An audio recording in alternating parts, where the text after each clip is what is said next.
సవాళ్లు విసరడము, ప్రతి సవాలు స్వీకరించి వస్తామని చెప్పినప్పుడు తప్పివ్వడం ఇది బీఆర్ఎస్ పార్టీ నాయకులకి, ఆ కుటుంబానికి ఒక అలవాటు లెక్క మారిపోయింది.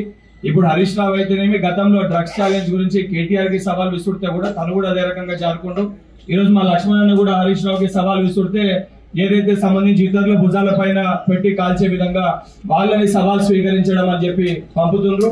ఈ రోజు ఉప ఎన్నికల సందర్భం రాగానే జూబ్లీహిల్స్ ఉప ఎన్నికల్లో సెంటిమెంట్ విషయం గురించి మాట్లాడుతున్నారు.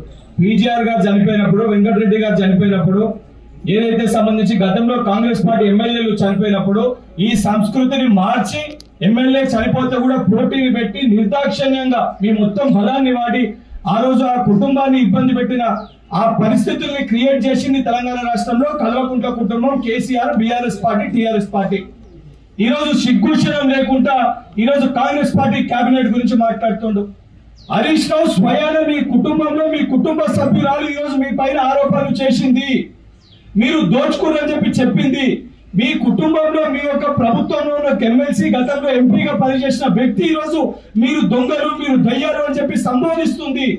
దానిపైన సమాధానం చెప్పని సన్నాసులు ఈ రోజు సిగ్గుశరం లేకుండా మా ముఖ్యమంత్రి గారి పైన, మా కేబినెట్ పైన మాట్లాడుతున్నారు. మీ పైన ఈ రోజు రూపాయి పెడితే భావన కూడా అమ్ముడు పోని కుటుంబం నాయకులు మీ బీఆర్ఎస్ పార్టీ, కల్వకుంట్ల కుటుంబము.